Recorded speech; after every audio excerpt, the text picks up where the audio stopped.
Alright, so up to now we've defined a recurrent neural net. And then we showed that a recurrent neural net is hard to train. And we found that out by using the backpropagation algorithm, but in this case backpropagation through time. Remember, we had our cost here at the end, and we need to find the derivative of this cost with respect to W. Yeah? But W, so all these S's here are also a function of W. In the traditional backpropagation, this was not a common W. This was W3 or W4, right? So it's easier to do, but in this case it is not, because they share the dependency of W. And then we found a formula for the gradient with respect to W with this term in there.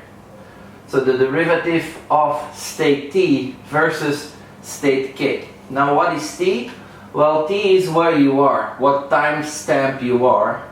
And in this case, if we take the derivative with respect to S4, your small t is your big T, and that's 4. Yeah? And now we have to see what k is. So the further you go to the beginning, the lower number k will have. So we saw that this derivative is smaller or equal than gamma lambda to the power of t minus k. Yeah? So here you see that t minus k is the biggest if t is close to big T and if k is far at the beginning. Yeah?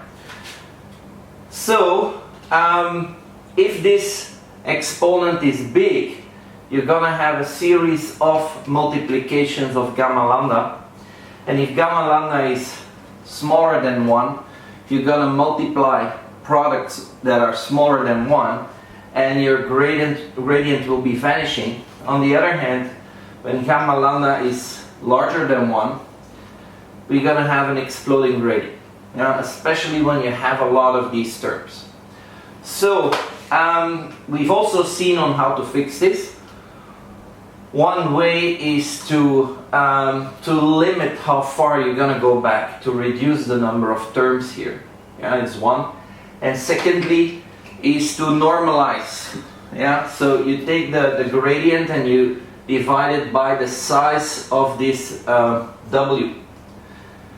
Because we're only interested in the sign of the gradient, not so much in the actual value. Alright, so now we're going to take a look at selective write, read and forget. And that is mainly a preparation into what we will see later, which is LSTM, long short-term memory. So we have a state Si here, and that state contains information from all the previous states. Yeah, we've seen that. But, of course, the further we want to go down to the left, the more memory we're going to consume. Yeah? And on top, it's very unlikely that events that happened, 50 layers before still have a big influence on event that happened now in the current time state. Yeah, so that is this one here. S1 is unlikely to have influence or reasonable influence to S50. And then the second issue is that the further you go down, the more memory you need to consume by capturing all this past information. So we're gonna take a look at what this is, write, read, forget selectively. And we're going to do it using an analogy of a whiteboard. You will have a whiteboard and you keep writing on the whiteboard until it's full. Then you take some stuff off and you write again. Once your whiteboard is full and you're going to add something to the whiteboard, it's very difficult still to remember what was first on the whiteboard of all this other stuff. So that's what we mean that S50 is unlikely to be influenced by S1, because we don't know at what sequence we roll on that whiteboard once the big whiteboard is full. Alright, so let's do the analogy on a whiteboard. I have 4 variables that are known. So A, B, C, D, and they got a value 1, 2, 3, 4. And then I need to compute this formula here. Yeah? AC times BD plus A plus AD. And my whiteboard has only 3 slots. And these 3 slots are actually the memory I have and I need to play with. So I cannot write here A, B and C because my memory will be full. Yeah? And that's the problem. So what I'm going to write in the first slot is AC. Yeah? AC I can quickly calculate. AC is 3. And I'm going to calculate BD as well. And BD equals B times D is 8. Yeah. So I use now 2 of the 3 slots. And I leave this one open. The next, so here I have, so AC is 3 and BD is 8. So now I'm going to do a selective read. Yeah, I'm going to read BD plus A. So I still have here AC equals 3, BD equals 8. And I do a selective read of BD plus A. BD plus A. And BD plus A is BD is 8 plus 8 is 9. Alright, so this is a selective read of BD plus A. Alright, now that I have my units full, I need to start forgetting information. And what can we forget? Well, we can forget BD because BD is already here, incorporated in BD plus A, and I don't need a separate BD anywhere. Yeah. So what I'm going to do is selectively forget this one. So I still have AC equals 3, and then I have BD plus A equals 9. Alright? So I have in this case AC times BD plus A.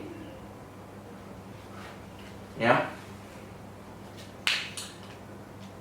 Alright, so what I can write now is I can calculate AC times BD plus A.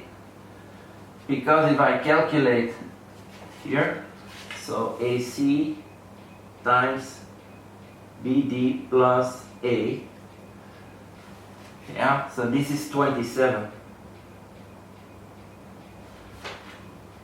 Yeah, I don't need AC anymore because it's incorporated in this one, and I still have here BD plus A equals 9.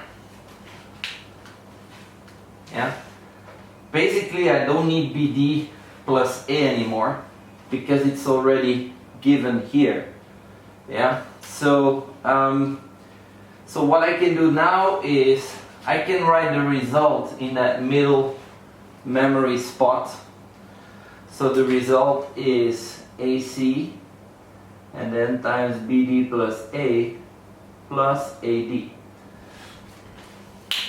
So here I forgot, I still need to put AD here. AD equals 4. So now I have this one and I have this one. Yeah. And I can basically forget this one. In the next T is 5.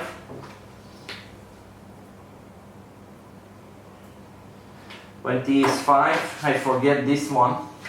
And I have AD equals 4 and AC times BD plus A equals 27.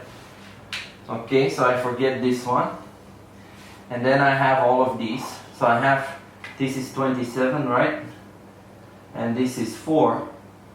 So if I add them up, I have 31.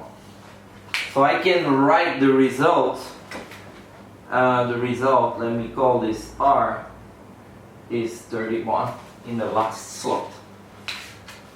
Alright, so this is basically what we're gonna do when we talk about LSTM. We're gonna be selective in what we write, what we read, and what we forget.